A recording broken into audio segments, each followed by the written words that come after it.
Melbourne-nya sendiri sekarang kita sebutnya udah lockdown stage 3. Halo, apa kabar semuanya? Ketemu lagi dengan saya Hansen di Chung Productions. Hari ini saya lagi ngobrol-ngobrol, berbincang-bincang karena kita lagi WFA, work from home, kita nggak bisa kemana-mana, isolasi, karantin. Udah selama berapa minggu ya? Kurang lebih 2 mingguan sepertinya ya, sampai lupa saya berapa lama di sini. Nah, kita berdua ini lagi mau bahas tentang wabah COVID-19 yang sedang menimpa nggak cuma di Indonesia saja, tapi juga di Australia. Malah Australia ini kasusnya lebih dulu terjadi. Kita langsung aja perkenalkan. Halo, apa kabar? Caroline. Halo, I'm very good. Baik. Oh, Caroline ini dia tinggalnya di Melbourne, Australia. Dia sedang belajar, betul? Belajar dan juga bekerja di sana. Udah berapa tahun? Betul. Udah 5 tahun, jadi ini udah tahun ke-6. Oh, udah lama sekali ya di sana ya. Kita lagi mau ngomongin wabah COVID-19 yang sekarang lagi melanda seluruh dunia ya, nggak cuma di Indonesia juga. Di Australia malah lebih dulu ya, nggak salah ya, kasusnya ya. Ada duluan ya. Nah, ada duluan dari ini ya. Mereka tahu ada kasus corona ini bulan apa sih awal-awalnya?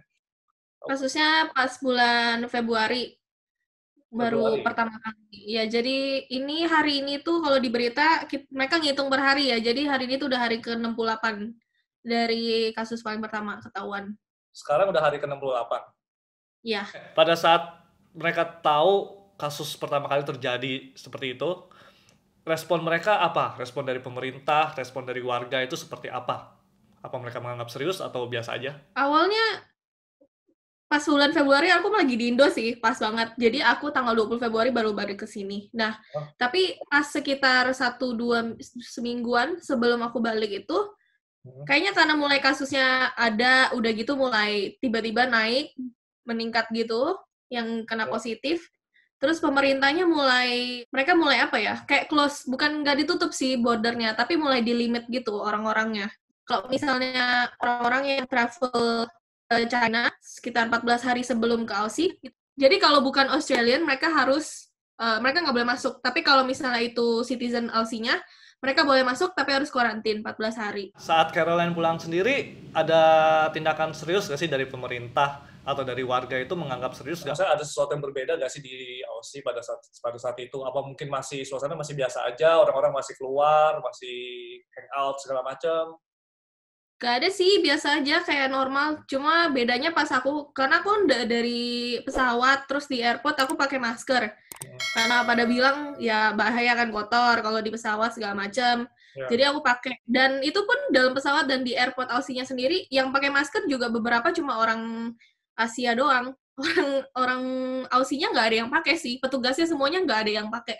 Jadi masih rame, masih normal, kayak biasa aja sih. Oh, berarti masih nyantai lah semuanya gitu ya? Biasa aja ya, mereka masih nganggap ini sesuatu yang belum wah gitu kan. Tapi akhirnya mulai ditanggepin secara serius itu pas kapan?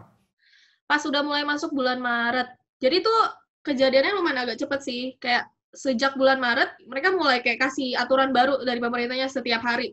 Jadi tuh kita benar-benar harus update banget sama berita. Tiap hari itu mereka keluarin aturan baru. Jadi awal-awal mulai serius itu, mereka tutup border. Turis nggak boleh masuk sama sekali. Pokoknya selain orang Aussie, PR sama citizen nggak ada yang boleh masuk lagi. Itu baru kita udah mulai kayak, kayaknya udah mulai serius nih mereka sampai tutup border. Dan orang Aussie pun nggak boleh keluar. Nggak dikasih. Di-suggest-nya kita nggak boleh keluar gitu. Nggak boleh keluar dalam arti, tapi belum dilarang. Dalam arti nggak boleh keluar travel ke luar negeri ya maksudnya. Tapi pada saat itu masih bisa jalan-jalan, beli makanan, ke restoran. Masih kayak normal, cuma di limitnya untuk international travel aja. Sampai akhirnya dapat pencerahannya gitu pas kapan? Akhirnya memutuskan untuk social distancing. Kalau mereka tuh tingkat kasus-kasusnya tuh mulai makin banyak. Terus kan kalau kasusnya corona kan mereka selalu ada curve-nya gitu ya, yang diagramnya itu. Nah itu tuh kayak makin melonjak naik cepet banget gitu. Dari Aussie tuh awal-awal paling cuma berapa ratus gitu ya. Sampai hari ini tuh udah berapa ya? Kemarin terakhir aku baca berita tuh 4.700. Cuma dalam 68 hari. Dan makanya pemerintahnya gencar banget sih. Jadi mereka slowly gitu, pelan-pelan, nambahin rule, tiap hari nambahin rule. Sampai hari ini akhirnya udah lockdown. Kalau Melbourne-nya sendiri udah stage 3. Kalau Aussie, jadi mereka karena Aussie kan kita ada namanya state ya. Aussie itu ada state-nya. Victoria, Melbourne itu di Victoria, sama New South Wales yang NSW itu tuh kan Sydney di situ tuh. Nah, 2 state itu tuh kasusnya paling banyak. Jadi kira-kira di antara dari 4.800 itu 2.000 kasus itu dari 2 state ini doang. Jadi kan Perdana Menteri ya untuk satu negara Aussie. Terus ada lagi namanya mereka sebutnya premier. Kayak ibaratnya kayak gubernur kayak yang ngurusin per state gitu kan. Namanya apa? Jadi sekarang aturannya itu kenapa?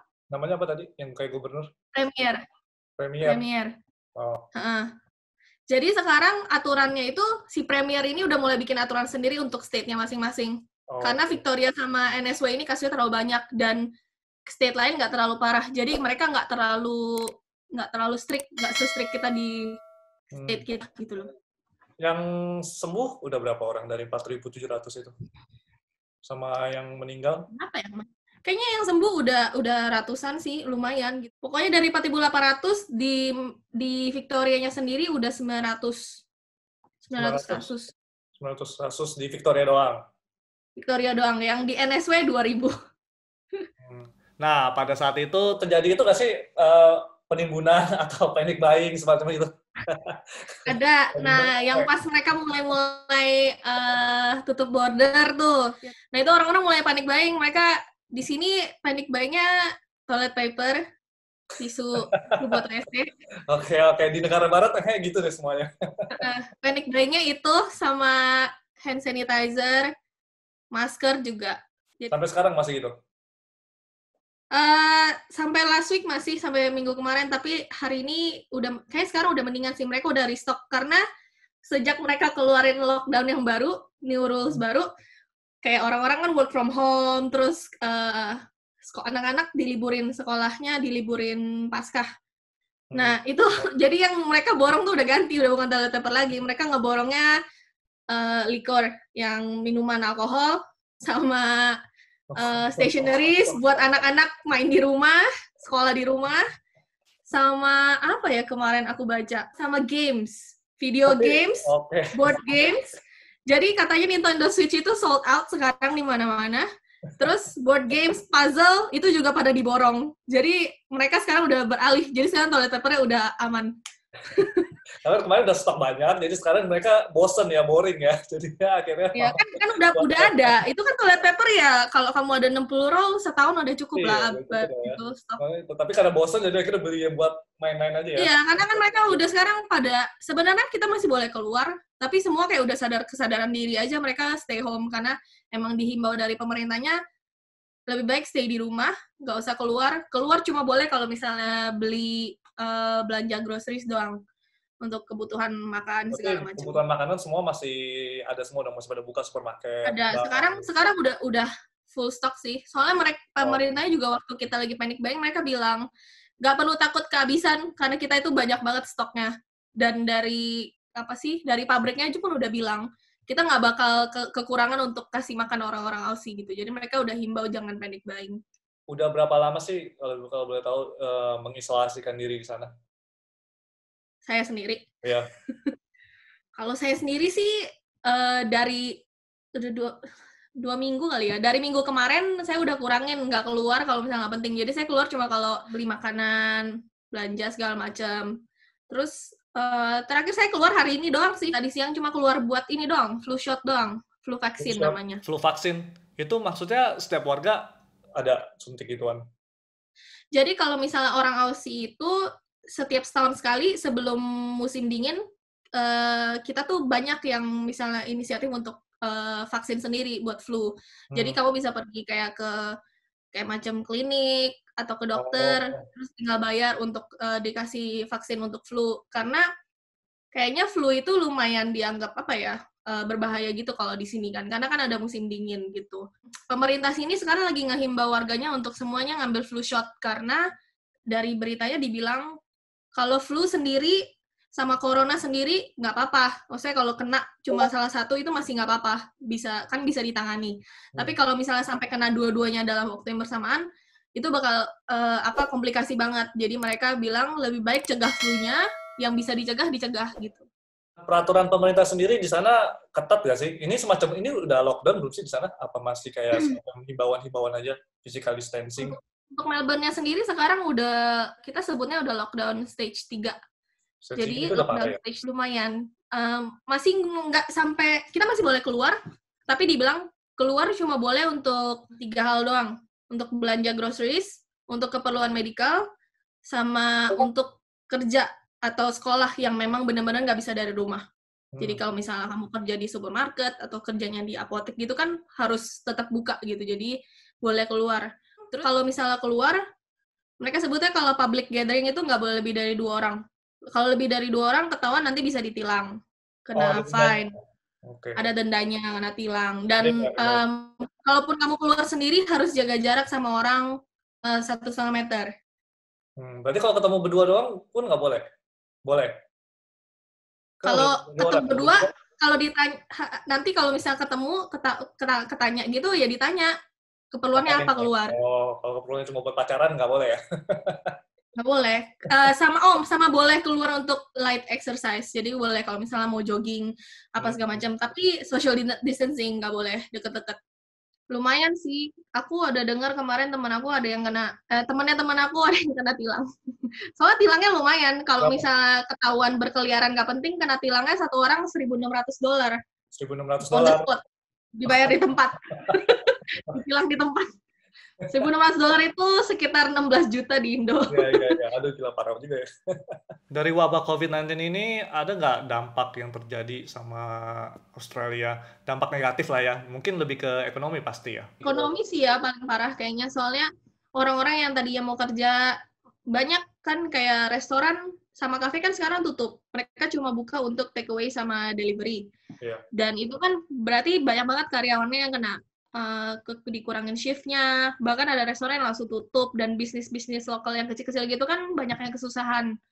Dan Nah, itu cuma dari sektor restoran doang. Untuk yang lainnya mereka semua benar-benar financially kena efek banget sih. Terus tapi pemerintahnya bagusnya ya mereka keluarin duit banyak banget sebenarnya. Jadi mereka update terus tuh, mereka keluarin entah berapa million dollar, triliun dolar segala macam untuk bantu bisnis-bisnis kecil. Kayak misalnya bisnis kecil ada yang rentnya dikurangin, biaya sewa tempatnya gitu-gitu. Terus mereka banyak kasih donasi sih untuk ngebantuin mereka yang kesusahan gara-gara masalah corona. oh berarti ada subsidi juga buat warga ya? Ada subsidi. Bahkan orang-orang yang individual ya, kalau misalnya kamu yang harusnya kerja, terus kamu jadi nggak bisa kerja, kan nggak ada biaya hidup tuh masuk, nggak ada Iya. pemasukan. Iya. Kalau misalnya local, kayak citizennya gitu, mereka boleh kayak klaim, semacam klaim apa ya, subsidi gitu sih. Jadi mereka ngantri tuh di tempat yang untuk klaimnya itu kemarin. Oh, ada gitu juga. Ada kayak gituan. Itu biasa benefitnya itu semua untuk orang-orang lokal yang Hmm. citizen. Dari pemerintah sendiri ada prediksi nggak sih ini bakal berlangsung sampai kapan? Kapan kelarnya? Mereka nggak bilang waktunya sih. Cuma mereka sekarang bilang curve-nya itu udah mulai flat, udah lebih flat, tapi tetap angka kematiannya naik segala macam. Tapi ini slowly kalau misalnya semua orang stay di rumah, nggak keluar, mereka jamin curve itu pasti bakal jadi flat. Kalau misalnya terjadi kejadian ada satu keluarga, misalnya satu rumah deh, misalnya ada satu orang kena nih corona, dia harus ngapain? Apa dia telepon ke dinas kesehatan, terus nanti maksudnya penanganannya seperti apa? Kalau mulai ada gejala, Hmm. mereka dihimbaunya telepon dulu, kasih tahu gejalanya apa segala macam, nanti si orang mediknya bakal ini sih, kayak Datang. apa sih, mikir apa ini benar, apa namanya, gejalanya sesuai nggak gejalanya corona, terus nanti mereka bakal ditanggulangi lah, maksudnya kayak kalau memang iya, parah, sampai sesak napas segala macam, kalau sampai emergency, mereka harus telepon ambulan langsung untuk dibawa ke rumah sakit segala macam, ditanganin. Dan keluarganya, biarpun keluarga nggak nunjukin gejala, mereka harus isolasi di rumah. Karena kan mereka satu rumah. Oh, berarti kalau misalnya ada yang kena dan dia keadaannya masih stabil, masih bagus, masih baik, berarti dia cuma diisolasi di rumah, nggak perlu datang ke rumah sakit kan? Iya, gitu. Hmm. Pokoknya kan kita sendiri yang tahu kan, ada gejalanya atau enggak. Kalau memang ada gejala, kita harus telepon dulu. Karena takut, kadang kan orang mikirnya cuma batuk-batuk biasa atau pilek, tapi karena paranoid kan mereka kiranya corona gitu kan, langsung panik gitu kan juga nggak boleh. Dan mereka harus telepon, nggak boleh langsung ke rumah sakit apa gimana. Karena takutnya mereka beneran positif, jadi malah kontaminasi orang lain gitu loh. Berarti nggak ada kayak tes massal gitu di sana? Tes massal nggak ada sih. Nggak ada ya? Kalau misalnya kita mau, baru kita hubungin nanti berdasarkan mereka mau dicek apa nggak, dites apa nggak gitu ya? Kecuali ya kalau memang udah ketara banget lah, kayak bener-bener sampai nggak bisa nafas gitu, ya langsung telepon ambulan nggak apa-apa, nanti ambulannya langsung jemput gitu. Dari pandemi ini, dari kejadian ini, efeknya secara langsung nih buat kamu, maksudnya sebagai pelajar gitu, apa sih?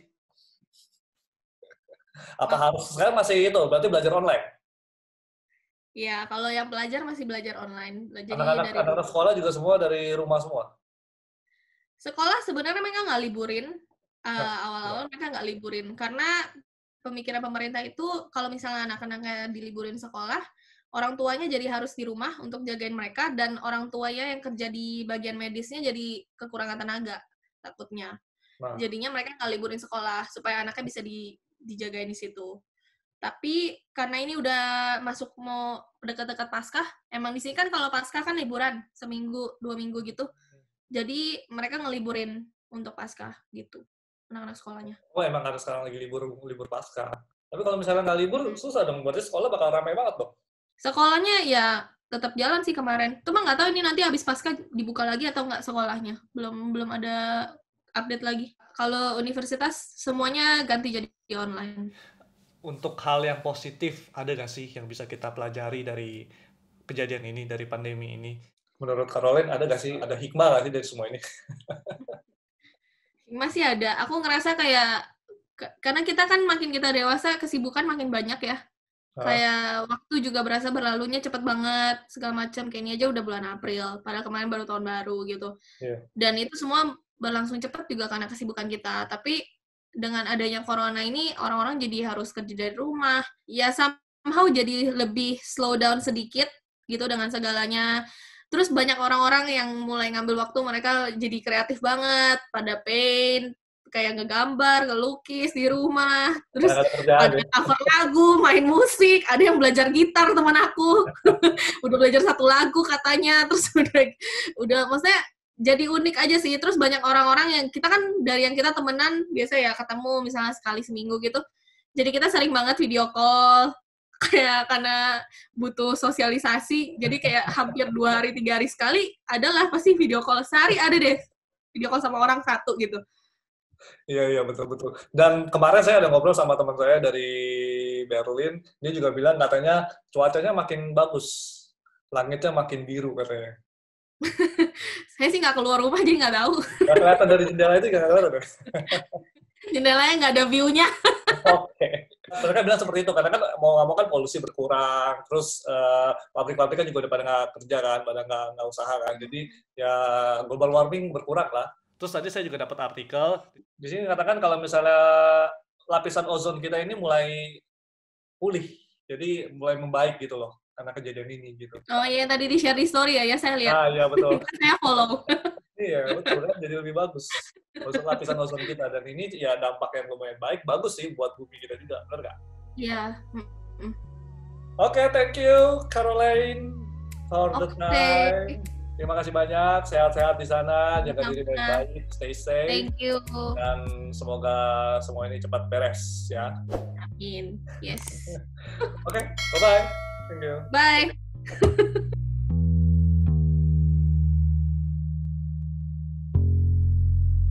Terima kasih kepada jam tangan favorite dari Clocker Store.